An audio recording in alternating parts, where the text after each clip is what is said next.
발표한 그 내용을 보니까 세계 국가별 행복지수를 발표했는데 우리나라가 57위에 해당이 되더라고요.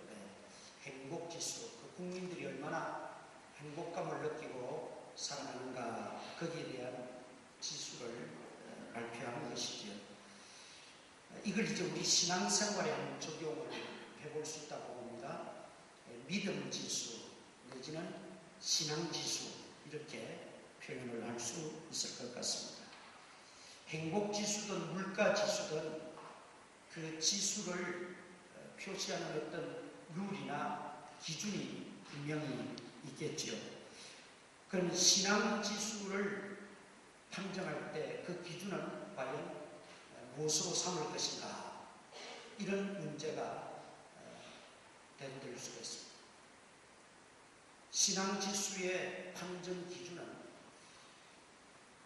하나님의 뜻대로 사느냐 못 사느냐, 거기 있다고 봅니다. 우리는 하나님으로부터 택함받고 부름받은 하나님의 자녀들이지 않습니까? 하나님의 자녀들이라면 마땅히 하나님의 뜻대로 생각하고 말하고 행동하고 판단하고 살아야죠. 하나님 따로 나 따로, 이거는 신앙이 아니지. 하나님 생각 따로 내 생각 따로, 그것은 신앙인의 모습은 아닐 것입니다. 마태복음 21장에 보면 두 아들의 비유가 나와요. 예수님이 하신 말씀인데, 아버지가 포도원을 운영하는데 큰아들에게 부탁을 했어요. 얘야, 오늘 포도원에 일할 게 많으니까 좀 가서 일해야 되겠다. 그러니까 처음에는 아버지, 오늘 제가 할 일이 많습니다. 저거 만날 사람도 있고 오늘은 안 되겠습니다. 거절을 했습니다. 그리고 가만히 생각해 보니까 아버지가 그래도 나를 믿고 맞으라고 나한테 부탁을 했는데, 내가 일을 안 하면 밑에 동생들도 어떻게 했는가 생각하니까 안 되겠다 싶어서 아버지에게는 못 갑니다 거절했지만 마음을 바꿔먹고 포도원에 들어가서 일을 했어요. 그 둘째에게 또 아버지가 부탁을 했어요. 둘째야, 네 형이 오늘 바쁘다네. 포도원에 일할 게 많은데 가서 일 좀 해다오. 그러니까 예, 알았습니다. 가겠습니다. 그래놓고는 조금 있다가 아버지한테 찾아와서 아버지, 갑자기 제가 만날 사람이 생겼습니다. 오늘은 안 되겠습니다 하고 가지 않았다는 거죠. 그러면서 예수님이 묻습니다. 이 둘 중에 누가 아버지의 뜻대로 행하였느냐? 누가 아버지의 뜻대로 행하였느냐 물어요. 그때 듣던 청중들이 다 예, 아들입니다. 그렇지요. 마지막 처음에는 거절했지만 결국 아버지의 뜻대로 그가 실행을 했어요. 맞습니다. 그렇게 이야기를 했다는 거죠. 물론 거기에는 담겨져 있는 메시지가 있어요. 유대인들은 하나님의 특별한 은혜를 입고 특권을 누리는 사람들이에요. 그런데도 그들은 예수님을 영접하지 않았어요. 예수님 믿지 않았어요. 둘째 아들과 같은 종. 그러나 그 당시에 모두가 비난하고 정죄하던 세리나 창녀, 가난한 자, 이런 사람들은 예수님을 영접하고 예수님을 믿었어요. 그들이 처음에는 모르고 죄를 짓고 모르고 그런 불의한 행동을 했지만 그들이 예수님을 알고는 예수님 영접하고 모든 청산하고 모든 잘못된 것을 청산하고 예수님을 믿게 되었다는 거죠. 누가 아버지의 뜻대로 행하는 자들이다. 아버지의 뜻대로 행하는 것. 이것이 예수님께서 참 의로운 자와 의롭지 못한 자, 참 믿는 자와 믿지 않는 자, 그것을 구분하는 기준으로 삼으셨다는 것이죠. 아버지의 뜻대로 행하는 자. 그런 측면에서 우리 하나님의 자녀들, 신앙인들의 이 신앙의 지수는 결국 얼마나 내가 하나님의 뜻대로 살아가느냐, 그것이 관건이지. 오늘 본문도 보면 항상 기뻐하라, 쉬지 말고 기도하라, 범사에 감사하라. 그리고는 그 뒤에 말이 중요해요. 뒤에 말.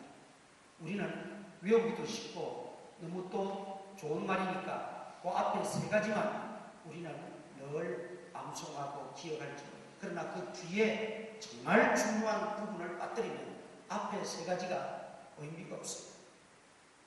그 뒤에 말씀이 뭡니까? 우리 18절 범사에 감사라 이것이 그리스도 예수 안에서 너희를 향하신 하나님의 뜻이니라. 하나님의 뜻이니라. 이 하나님의 뜻이라는 것을 먼저 전제하고 알고 깨닫고 항상 기뻐하고 쉬지 말고 기도하고 범사에 감사합니다. 그렇다면 우리 신앙인의 신앙지수가 하나님의 뜻을 알고 그 하나님의 뜻을 행하는 것이라면 성경에 하나님의 뜻이다 라고 밝히 말하는 것은 사실 몇 군데 되지 않아요. 왜냐하면 하나님의 말씀 전체가 다 하나님의 뜻이니까요. 성경 말씀, 하나님 말씀 전체가 하나님의 뜻이기 때문에 굳이 하나님의 뜻이다 강조할 이유는 없다는 거지. 그런데 몇 군데 하나님의 뜻이라고 이야기하는 것은 그만큼 의미가 있고 단호하다는 거지. 여기 하나님의 뜻은 하나님의 의지를 말합니다. 하나님의 의지. 그리고 기뻐하라, 기도하라, 감사하라는 것은 현재 진행형, 명령형으로 기록되고 있습니다. 그러니까 하나님의 의지를 아주 단호하게 증명하는 것이 하나님의 뜻이고 오늘 이 세 가지라는 것이죠. 그래서 우리는 이 하나님의 뜻을 잘 분별하고 매사에 우리가 하나님의 뜻을 따라 살려고 그렇게 마음먹고 그렇게 우리가 살아간다면 우리 신앙지수는 한없이 높아지게 될 것입니다. 여러분, 행복지수라는 게 아마 저는 구체적으로 그 어떤 근거가 되는 기준을 뭐로 잡는지는 다 모르겠습니다만은 그러나 짐작한 데는 얼마나 교통 문제가 잘 해결되고 먹는 문제가 잘 해결되고 또 여러 가지 어떤 직장의 문제나 이런 아마 종류들일 거예요. 그런데 여러분 그게 정말 행복하게 하겠습니다. 물론 잠깐 행복은 가져다 줄 수 있을지 몰라요. 그러나 그런 것들이 진정한 참된 영원한 행복감을 우리에게 줄 수 있는 문제는 아닙니다. 대체적으로 행복지수가 높은 나라들 보면 우리나라보다도 훨씬 못 사는 나라들이에요. 그 못 사는 가운데서도 행복지수가 높다. 그거는 우리가 한번 음미해 볼 필요가 있다고 생각합니다. 우리나라도 사실은 지금 얼마나 잘 살게 됐어요. 우리나라가 보통 잘 사는 게 아니에요. 보통 발전하고 발달한 나라가 아니에요.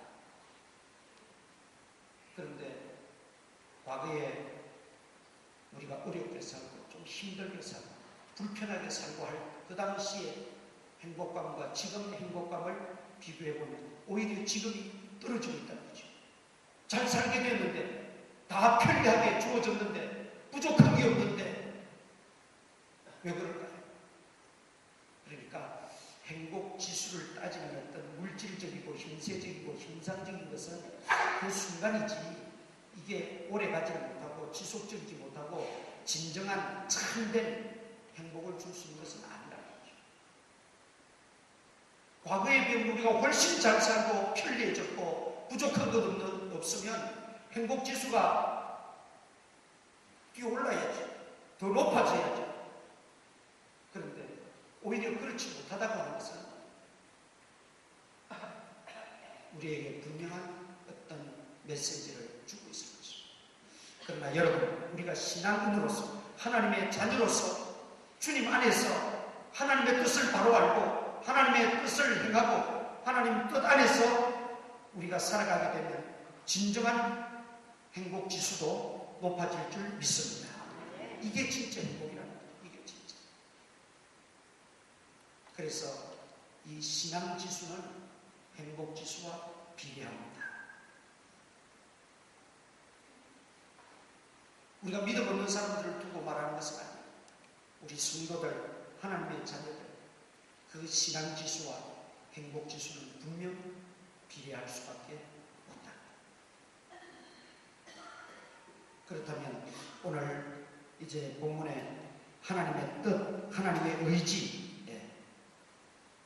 하나님의 뜻, 하나님의 의지를 우리에게 표명할 때는 단순히 부탁하거나 요청하는 정도가 아니에요. 하나님의 뜻이라고 밝힐 때는 거기는 아주 하나님의 강력하고도 단호한 의지 표현이 기록되었다는 말이죠. 그래서 아까도 말씀드린 것처럼 이 세 마디 전체가 현재 진행 명령으로 되어 있다. 내가 과거에 많이 기도했다고 다 된 게 아니에요. 내가 과거에 기도 좀 했다고 그걸로 끝난 게 아니에요. 내가 전에는 감사성을 좀 많이 했다고 그게 문제가 아니에요. 여기 과거에 했던 것처럼 지금도 계속해서 기도해야 되고, 지금도 쉬지 말고 기도해야 되고, 지금도 모든 일에 감사할 줄 알아야 된다는 의미입니다. 그리고 명령형이기 때문에 앞으로도 항상 기도해야 되고, 쉬지 말고 기도해야 되고, 범사에 감사해야 된다는 말씀입니다. 자, 그런 의미에서 첫 번째, 우리 신앙지수는 기쁨의 지수입니다. 기쁨의 지수. 기뻐하라. 그랬어요. 기뻐하라. 사실 기쁜 일보다는 슬픈 일들이 더 많고, 웃을 일보다는 울 일들이 더 많다고 말합니다. 누가 정확하게 통계를 안 내봤지만 우리가 살아가면서 일상 늘 겪는 일입니다. 그런데 어떻게 기뻐하냐? 그것도 항상 어떻게 기뻐하란 말인가? 여기 기뻐하라고 하는 말의 원어의 뜻은 자긍심, 긍지 이런 뜻입니다. 그 무엇에 대한 자긍심이고 긍지냐? 하나님의 자녀로서의 정체성, 내가 하나님의 자녀고 하나님은 나의 아버지시라고 이 부자 가운데 여기에 대한 긍지심, 자긍심, 이것이 기뻐할 수 있는 근거가 된다는 것입니다. 어떤 상황 속에서도 내가 하나님의 자녀라고 하는 정체성만 뚜렷하면, 하나님은 나의 아버지시고 나는 그분의 자녀라고 하는 이 긍지만 가지고 있으면 거기서 나오는 기쁨이 있다는 것입니다. 이 기쁨을 말합니다. 기분이 좀 좋으면 기뻐하고, 좋은 대학에 들어가서 기뻐하고, 내가 좀 일이 잘 풀리면 기뻐하고, 그렇지 않으면 기쁨도 사라져요. 그런 게 아니라, 그런 데서 비롯되는 기쁨을 기뻐하라, 그렇게 성경은 말하지 않아요. 하나님의 자녀로서의 긍지, 하나님의 자녀됨의 그 정체성이 뚜렷하고 분명할 때 가지는 그 기쁨을 항상 누리라는 것입니다. 내가 정말 하나님이 나의 아버지고 나는 그분의 자녀라는 이 확신만 있으면 항상 기뻐할 수가 있습니다. 사도행전 16장 25절, 사도행전 16장 25절 다 같이 읽겠습니다. 사도행전 16장 25절 여러분 앞에 보시면 되겠습니다. 시작.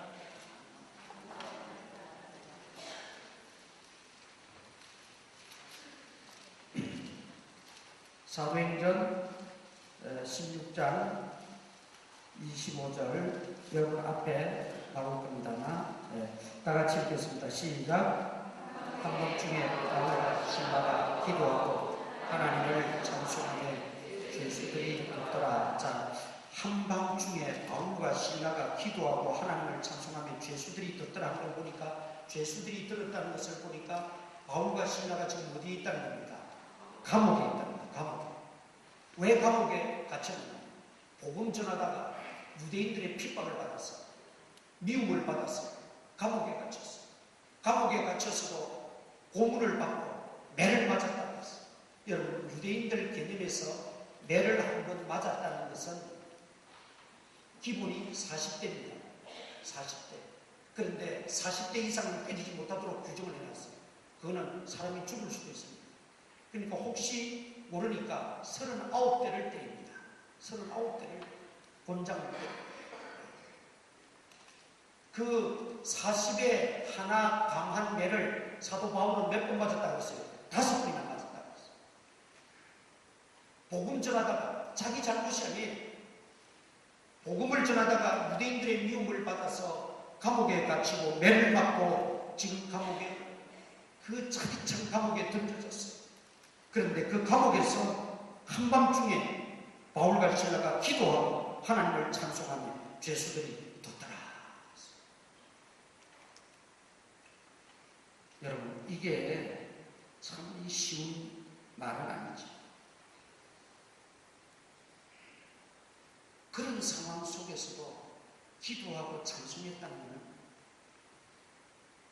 기분이 나쁘고 마음이 상하고 하나님이 믿고 하나님이 원망스럽고 하면 찬송과 기도가 안 나오죠. 찬송이 나왔다는 것은 매를 맞고 감옥에 갇히고 억울한 누명을 쓰고 그런 곤욕을 치름에도 당함에도 기쁘다는 겁니다. 마음에는 말할 수 없는 기쁨이 있었다는 겁니다. 그러기에 그 기쁨의 표현이 무엇입니까? 기도요, 찬송이었다는 거죠. 여러분, 이걸 바울이 직접 해설을 해주고 있어요. 빌립보서 4장 4절에 보면 주 안에서 항상 기뻐하라. 내가 다시 말하노니 기뻐하라. 그랬습니다. 빌립보 감옥에 갇혔을 때 이 옥중 서신을 썼어요. 감옥에 갇혀서 기도하고 찬송하고 매를 맞고 곤욕을 치렀어요. 그리고 그가 감옥에 갇혀서도 빌립보 교회 성도들에게 말하고 있는 것은 주 안에서 항상 기뻐하라. 내가 다시 말하노니 기뻐하라. 바울이 그렇게 매를 맞고 옥중에서 기도하고 찬송할 수 있었던 그 근거는 기쁨이었습니다. 기쁨. 그런데 그 기쁨은 우리가 잘 이해가 안 되지. 어떻게 그런 상황에서 기뻐할 수 있단 말이에요. 사도 바울이 해석하고 있잖아요. 주 안에서 항상 기뻐하라. 주님 안에서 바라보고 믿음으로 해석하니까 어떤 상황 가운데서도 항상 기뻐할 수 있었다는 것입니다. 사도 바울은 나를 택하신 분도 하나님, 나를 사도로 삼아주신 분도 그리스도예요. 나를 지금 사용하시는 분도 하나님이시니 내가 고난받고 내가 매를 맞고 내가 옥에 갇히는 한이 있더라도 전해지는 것이 복음이라면 나는 그것으로 만족하고 기뻐하겠다. 그러니 주 안에서 해석하고 믿음으로 해석하니까 매를 맞아도 기뻐할 수, 옥에 갇혀도 기뻐할 수 있었다는 말이죠. 우리가 모든 일을 현실에만 치우쳐서 생각하고 이 인간적인 시각으로만 바라보니까 항상 기뻐할 수가 없죠. 기뻐하기는커녕 오히려 원망이나 불평이 터져나올 수 있습니다. 그러나 우리 신앙인들은 꼭 기억해야 돼요. 내가 어떤 상황에 처하더라도 내게 주어진 조건이 어떠하더라도 하나님은 나의 아버지시오. 나는 그분의 자녀라고 하는 이 금지, 이 자긍심, 이것만 분명히 붙들고 있으면 항상 기뻐할 수가 있습니다. 여러분, 이 금지를 가지고 있으면 우리가 주님 안에서 바라보게 되고 믿음으로 해석하게 돼요. 믿음으로 해석하게 돼요. 현실적인 감각과 현실적인 판단만 가지고 해석하고 바라보는 것하고 주님 안에서 믿음으로 바라보고 해석하는 것은 엄청난 차이를 낳게 됩니다. 항상 기뻐할 수 있는 근거, 그것은 하나님이 나의 아버지시고 나는 그분의 자녀. 그러니 모든 것을 믿음으로 해석한다. 사도 바울이 주 안에서 항상 기뻐하는 것은 주님의 시각으로 바라보고 믿음으로 모든 것을 해석합니다. 감옥 속에서 기뻐할 수 있어요.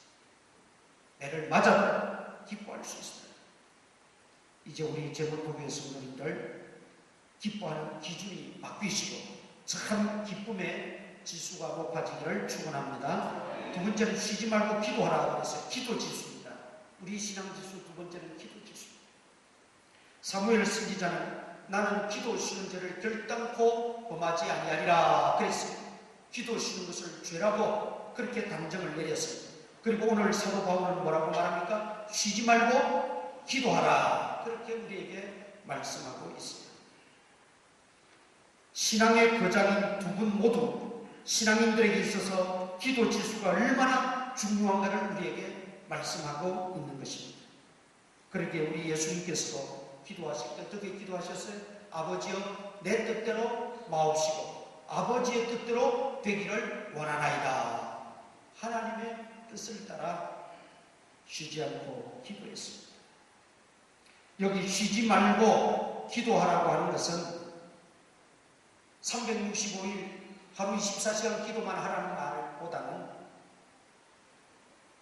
기도가 일방통행식이 되어서는 안 된다라는 뜻입니다.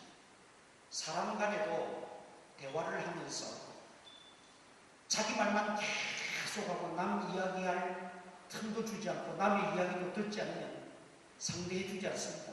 교제가 되지 않습니다. 소통이 되지 않습니다. 가까워질 수가 없어요. 자꾸 멀리 나가죠. 하나님과 쉬지 말고 기도하라는 것은 하나님과 소통하면서 기도하라는 겁니다. 하나님과의 진정한 교제를 이루면서 기도하라는 것입니다.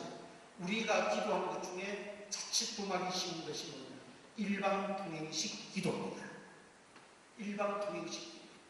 하나님 앞에 그저 내 요구사항, 요청사항만 잔뜩 나열해서 기도해버리고 끝나버립니다. 하나님의 음성을 들으려고 하잖아요. 하나님의 뜻이 무엇인지 분별하려고 하잖아요. 조용히 하나님의 뜻을 기다리질 않아요. 내가 그냥 다 쏟아붓고 내가 요청할 거나 요청하고는 문 닫아버립니다. 하나님은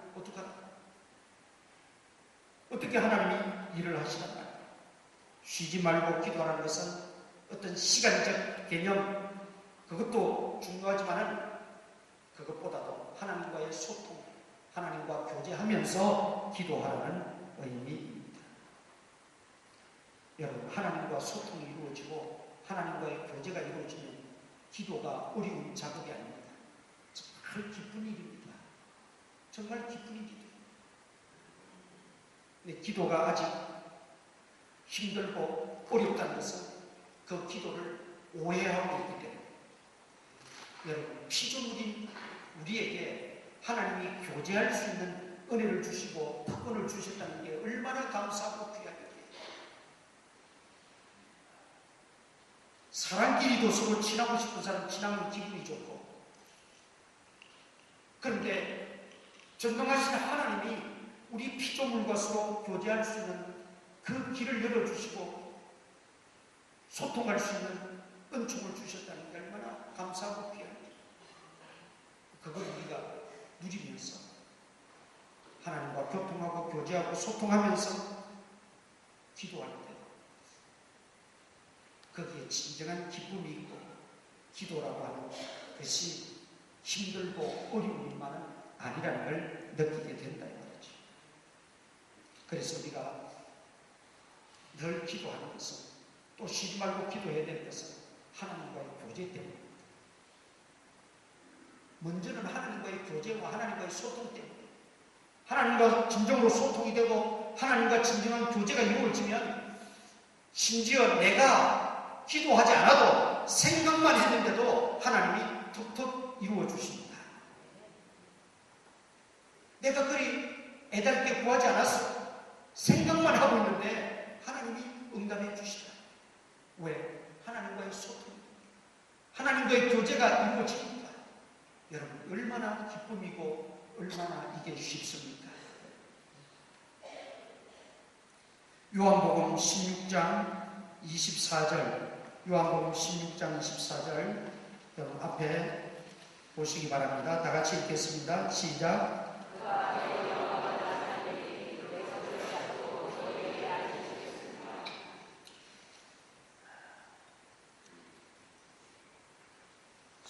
16장 24절이 맞아요? 14절이죠. 제가 읽어드릴게요. 지금까지는 너희가 내 이름으로 아무것도 구하지 아니하였으나 구하라. 그리하면 받으리니 너희 기쁨이 충만하리라. 지금까지 너희가 구하지 아니하여서 못 받았다는 거. 그러니까 이제부터라도 구해라. 그리하면 너희 기쁨이 충만하리라. 하나님이 교통해 주시고, 하나님이 교제해 주시고, 만나 주시고, 하나님이 응답해 주시겠다는 뜻입니다. 내가 원하는 대로 하나님이 다 이루어 주어서 기쁨이 충만하다는 말이 아니에요. 오해하면 안 됩니다. 잘 되게 해주세요. 성공하게 해주세요. 승진하게 해주세요. 부자 되게 해주세요. 그렇게 됐다고 기쁨이 있다는 거예요. 여기 구하라. 그래야만 받으리니 너희 기쁨이 충만하리라 하는 말씀입니다. 하나님 그분이 우리와 소통해 주겠다는 거예요. 우리와 교제해 주고 만나 주겠다는 것입니다. 그럴 때 거기에 기쁨이 충만하다는 뜻입니다. 여러분 참 기쁨은 어디에서 나옵니까? 쉬지 않고 기도할 때 나옵니다. 쉬지 않고 기도하면 하나님과 소통되어지고 하나님과 교제되어지고 하나님과 연합되어지고 그 속에서 기쁨도 얻을 수 있고 응답도 나오는 줄 믿으시길 바랍니다. 세 번째는 범사에 감사하라 그랬죠. 감사지수입니다. 우리 신앙의 지수는 감사지수. 루마니아가 공산 치하에 있을 때에 신앙을 지키고 그 루마니아 교회를 지키다가 투옥된 리차드 본 브란트 목사님이라는 분이 계십니다. 이분은 살아있는 순교자라는 칭호를 듣고 미국의 강력한 용으로 사형 직전에 구출된 목사님이십니다. 이분이 하나님의 지하운동이라는 책을 쓰는데 그 책에 보면 이렇게 고백하고 있습니다. 감옥에 갇혀 있으니까 독방에 아주 그냥 꼼짝달싹하고 겨우 누울 수 있는 그 좁은 독방에 갇혀 있었어요. 그 독방에서 할 일이 뭐겠어요? 그저 성경 한 권밖에 없어요. 그 성경을 읽습니다. 성경을 읽으면서 성경에 하나님의 뜻이 무엇일까? 하나님의 뜻에 대해서 그가 천천히 살피면서 성경을 읽었어요. 읽는 중에 오늘 본문에 도달했습니다. 항상 기뻐하라. 쉬지 말고 기도하라. 범사에 감사. 이는 그리스도 예수 안에서 너희를 향하신 하나님의 뜻입니다. 그래서 그 하나님 뜻대로 그는 비록 혼자로 감옥 아니지만 그렇게 살기로 마음을 먹었습니다. 그런데 그의 고백이 참 우리에게 귀한 메시지를 주고 항상 기뻐할 수도 있더랍니다. 쉬지 말고 기도도 할 수 있었답니다. 그런데 범사에 감사하는 것은 왜 그리 힘든지, 혼자밖에 없고 그 독방인데도 기도는 할 수 있고 기쁨은 할 수 있었는데 왜 범사에 감사하는 게 그렇게 힘든지, 구약 광야 이스라엘 백성들이 하나님 앞에 감사하지 못하고 늘 원망하고 불평하더니 그것을 생각하면서 자신을 자책하고 회개했고, 한 번은 독방에 있으니까 얼마나 외롭고 답답하고 그야말로 죽지 못해 사는 게 그 독방 생활이에요.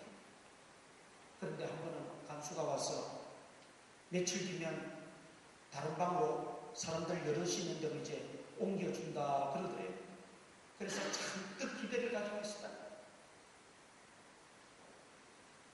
그런데 그날이 됐는데도 아무런 연락도 없고 나중에 간수에게 물어보니까 없던 일로 됐다. 그렇게 이야기를 하더라고요. 그래서 계속해서 독방에 머무를 수밖에 없었다. 돌아와서 그 좁은 독방에 앉아서 자기도 모르게 하나님 왜 그러셨습니까? 이 말이 튀어나오더라고요. 그렇게 방을 옮기고 싶어요. 소원하고 또 간수들도 그렇게 옮길 것이라고까지 이야기했는데 왜 그러셨어요?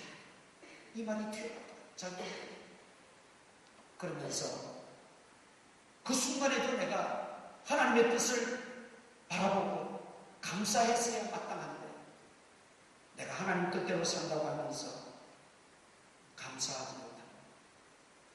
그걸 자신이 회고록에 쓰고 있어요. 여러분, 범사에 감사하라는 것은 이 히브리어로 토다라는 뜻입니다. 감사라는 말은 토다. 토다라는 말은 하나님을 인정할 때 쓰는 말입니다. 하나님 인정할 때 토다라는 말을 히브리인들은 씁니다. 하나님을 인정하고. 여러분, 감사가 우리가 감사주의를 지킨다고 감사가 아니에요. 감사 예물 드린다고 감사가 아니에요. 감사합니다 수만 번 고백하고 기도한다고 감사가 아니라 진정한 감사는, 그리고 범사에 감사할 수 있는 근거는 하나님을 인정해 드리는 것입니다. 내가 하나님을 인정해, 매사에 모든 일에 범사에 하나님 인정하고 하나님을 신뢰하는 것, 그게 감사입니다. 그게 감사. 감사합니다 말 한마디 없어도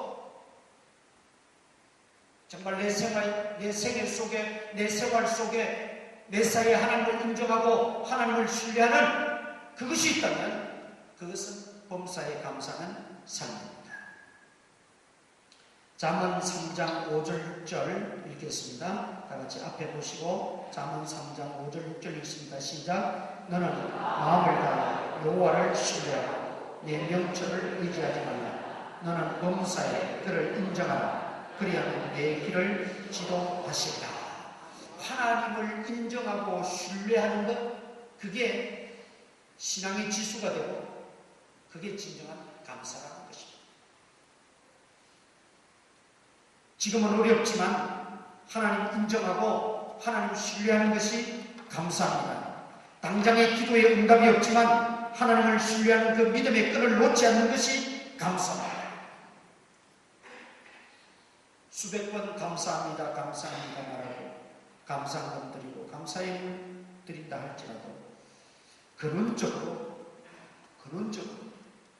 하나님 그분을 인정하지 않는다, 그분을 신뢰하지 않는다면 그것은 진정한 감사신앙이 아닙니다. 이번 감사주일을 통해서 특별히 우리에게 이 감사지수가 얼마나 높은지 한번 자신을 돌아볼 수 있기를 바랍니다. 진정한 감사, 하나님을 인정하고 하나님을 신뢰하고. 그래서 성경에 하박국 선지자는 이 진정한 감사의 본을 우리에게 보여주고 있습니다. 이게 범사에 감사하는 것이다, 그걸 보여주고 있습니다. 하박국, 우리 성경 찾아보실 때 중요하기 때문에 1304페이지, 구약성경 1304페이지.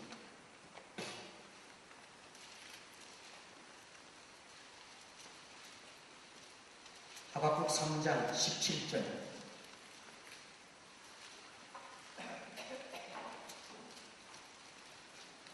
17절부터 19절까지 우리 천천히 같이 읽으십시다. 시작.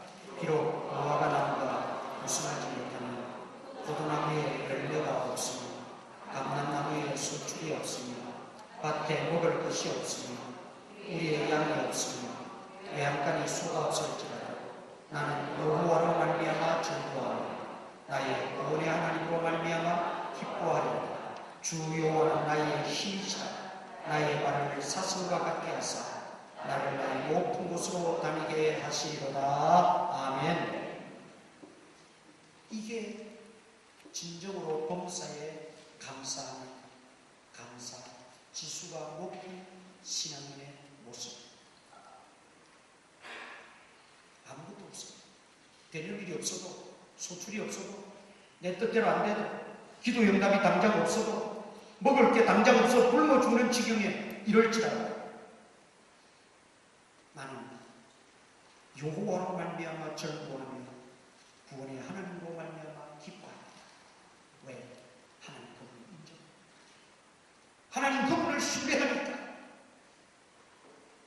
이게 진정한 감사예요. 범사에 감사는 감사지수가 높은 신앙인의 모습입니다.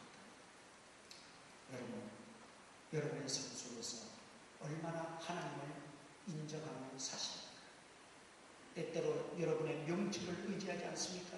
여러분의 경험을 의지하지 않습니까? 여러분의 힘을 의지하지 않습니까? 심지어 힘 좀 있는 사람의 힘을 빌어서라도 의지하려고 하지 않습니까?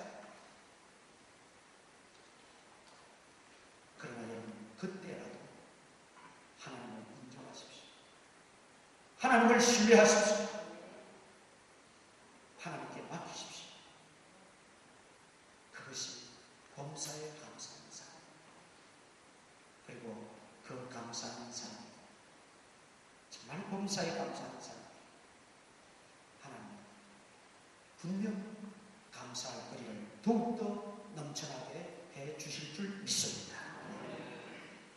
오늘 신앙 지수는 항상 기뻐하는 지수 더하기, 쉬지 않고 기도하는 지수 더하기, 범사에 감사하는 지수가 곧 우리의 신앙 지수가 그렇게 말씀드렸습니다. 신앙 지수가 높아야 행복 지수도 높다고 했습니다. 행복한 신앙생활, 행복한 성도를 되시기 위해서 우리 신앙 지수를 늘 점검하고 높여가고 우리가 힘쓰고 또 성령님의 도움을 바라고 겸손히 하나님을 신뢰하고 저와 여러분 될 수 있기를 주님의 이름으로 축원합니다. 기도하겠습니다. 오늘 주신 말씀을 묵상하시며